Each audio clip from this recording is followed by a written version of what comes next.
ಕಾಂಗ್ರೆಸ್ನಿಂದಲೇ BJP ಅಭ್ಯರ್ಥಿ ಗೆಲುವಿನ ಕೆಲಸ.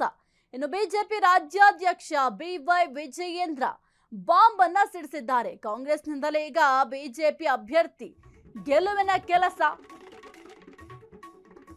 ಬಿಜೆಪಿ ರಾಜ್ಯಾಧ್ಯಕ್ಷ ಬಿವೈ ವಿಜಯೇಂದ್ರ ಹೊಸ ಬಾಂಬ್ ಸಿಡಿಸಿದ್ದಾರೆ.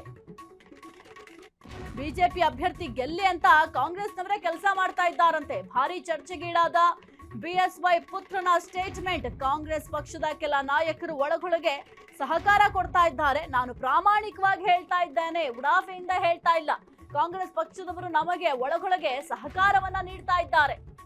ನಾನು ಪ್ರಾಮಾಣಿಕವಾಗಿ ಹೇಳ್ತಾ ಇದ್ದೇನೆ, ಉಡಾಫೆಯಿಂದ ಈ ಮಾತನ್ನ ಹೇಳ್ತಾ ಇಲ್ಲ. ಕಾಂಗ್ರೆಸ್ ಪಕ್ಷದವರು ನಮಗೆ ಒಳಗೊಳಗೆ ಸಹಕಾರ ನೀಡ್ತಾ ಇದ್ದಾರೆ ಅಂತ ಬಿಜೆಪಿ ರಾಜ್ಯಾಧ್ಯಕ್ಷ ಬಿವೈ ವಿಜಯೇಂದ್ರ ಅವರು ಹೊಸ ಬಾಂಬ್ ಅನ್ನ ಸಿಡಿಸಿದ್ದಾರೆ. ಬಾಗಲಕೋಟೆಯಲ್ಲಿ ಸ್ಫೋಟಕ ಮಾಹಿತಿಯನ್ನ ಈಗ ಬಿವೈ ವಿಜಯೇಂದ್ರ ಅವರು ಬೆಚ್ಚಿಟ್ಟಿದ್ದಾರೆ.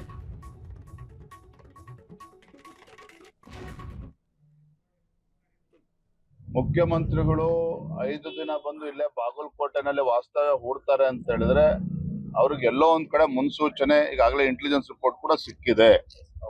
ಹಿಂದೆ KR ಪೇಟೆ ವಿಧಾನಸಭಾ ಕ್ಷೇತ್ರದ ಉಪಚುನಾವಣೆ ಆದಾಗ್ಲೂ ಸಹ ಇದೇ ರೀತಿ ಬಂದು ಕೂತಿದ್ರು ಸಿದ್ದರಾಮಯ್ಯನವರು. ಅಲ್ಲಿ ಮತದಾರರು ಅವ್ರನ್ನ ಧಿಕ್ಕರಿಸಿದ್ರು ಕಾಂಗ್ರೆಸ್ ಪಕ್ಷವನ್ನ. ಶಿರಾ ಕ್ಷೇತ್ರದ ಉಪಚುನಾವಣೆ ಸಂದರ್ಭದಲ್ಲೂ ಕೂಡ ಇದೇ ಮುಖ್ಯ ಸಿದ್ದರಾಮಯ್ಯನವರು ಅವತ್ತು ವಿರೋಧ ಪಕ್ಷದ ನಾಯಕರು ಅಲ್ಲಿ ಶಿರಾದಲ್ಲಿ ಬಂದು ಕೂತಿದ್ರು.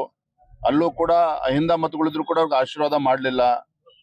ಈಗ ಎಲ್ಲೋ ಒಂದ್ ಕಡೆ ಬಾಗಲಕೋಟೆನಲ್ಲಿ ಬೇರೆ ಬೇರೆ ಹರಿಕತೆಗಳು ಹೇಳ್ಕೊಂಡಿಲ್ಲಿ ಹಣ ಬಲ ತೋಳ್ಬಲವನ್ನ ಬಳಸ್ಕೊಂಡು ಅಧಿಕಾರದ ದುರ್ಬಳಕೆಯನ್ನ ಮಾಡಿಕೊಂಡು ಇಲ್ಲಿ ದಬ್ಬಾಳಿಕೆ ಮಾಡ್ಬೇಕು ಅಂತ ಹೇಳಿದ್ದು ಕಾಂಗ್ರೆಸ್ ಪಕ್ಷ ಹುನ್ನಾರ ನಡೆಸ್ತಾ ಇದೆ.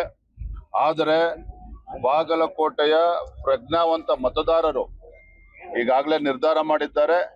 ಭಾರತೀಯ ಜನತಾ ಪಾರ್ಟಿಗೆ ಆಶೀರ್ವಾದನ ಮಾಡ್ತಾರೆ. ನಮ್ಮ ವೀರಣ್ಣ ಚರಂತಿಮಠ ಅವರು ಗೆಲ್ತಾರೆ. ಯಾವುದೇ ಅನುಮಾನಗಳು.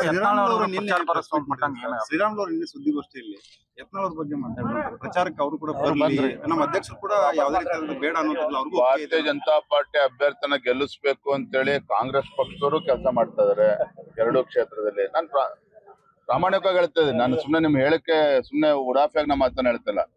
ಕಾಂಗ್ರೆಸ್ ಪಕ್ಷದವರು ಇವತ್ತು ಒಳಗೆ ನಮ್ಗೆ ಸಹಕಾರ ನೀಡ್ತಾ ಇದ್ದಾರೆ. ಹಂಗೆ ಬಿಜೆಪಿ ಅಭ್ಯರ್ಥಿ ಗೆಲ್ಲಿಸ್ಬೇಕು ಅಂತೇಳಿ ಯಾರೇ ಕೆಲಸ ಮಾಡಿದ್ರು ನಾನು ಸ್ವಾಗತ ಮಾಡ್ತೇನೆ. ಮುಖ್ಯಮಂತ್ರಿಗಳು 5 ದಿನ ಬಂದು ಇಲ್ಲೇ ಬಾಗಲಕೋಟೆನಲ್ಲಿ ವಾಸ್ತವ್ಯ ಹೂಡ್ತಾರೆ ಅಂತ ಹೇಳಿದ್ರೆ ಅವ್ರಿಗೆ ಎಲ್ಲೋ ಒಂದ್ ಕಡೆ ಉಪಚುನಾವಣೆಯ ಸಂದರ್ಭದಲ್ಲೇ ಈಗ ವಿಜಯೇಂದ್ರ ಅವರು ಒಂದು ಹೊಸ ಬಾಂಬ್ ಅನ್ನು ಸಿಡಿಸಿದ್ದಾರೆ.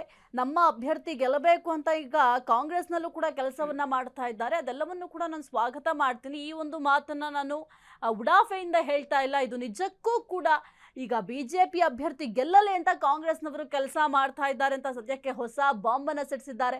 ಹಾಗಾದ್ರೆ ಯಾರು ಕಾಂಗ್ರೆಸ್ ಅಭ್ಯರ್ಥಿ ಬಿಜೆಪಿಯವ್ರು ಗೆಲ್ಲಲಿ ಅಂತ ಕೆಲಸ ಮಾಡ್ತಾ ಇದ್ದಾರೆ, ಅದರ ಬಗ್ಗೆ ಕೂಡ ವಿಜಯೇಂದ್ರ ಅವರೇ ಒಂದು ಕ್ಲಾರಿಟಿಯನ್ನ ಕೊಡಬೇಕಾಗತ್ತೆ.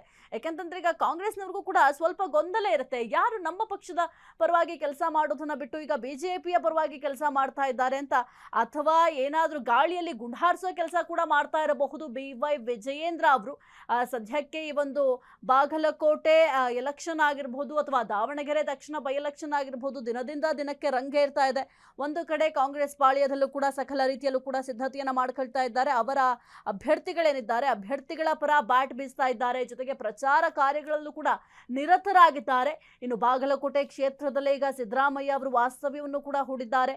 ತಮ್ಮ ಅಭ್ಯರ್ಥಿಯ ಪರವಾಗಿ ಪ್ರಚಾರ ಕಾರ್ಯವನ್ನು ಕೂಡ ಮಾಡ್ತಾ ಇದ್ದಾರೆ. ಮತ್ತೊಂದು ಕಡೆ ಬಿಜೆಪಿ ಅವರು ಕೂಡ ತಮ್ಮ ಅಭ್ಯರ್ಥಿಗಳ ಪರವಾಗಿ ಭರ್ಜರಿಯಾಗಿ ಪ್ರಚಾರವನ್ನ ಮಾಡ್ತಾ ಇದ್ದಾರೆ.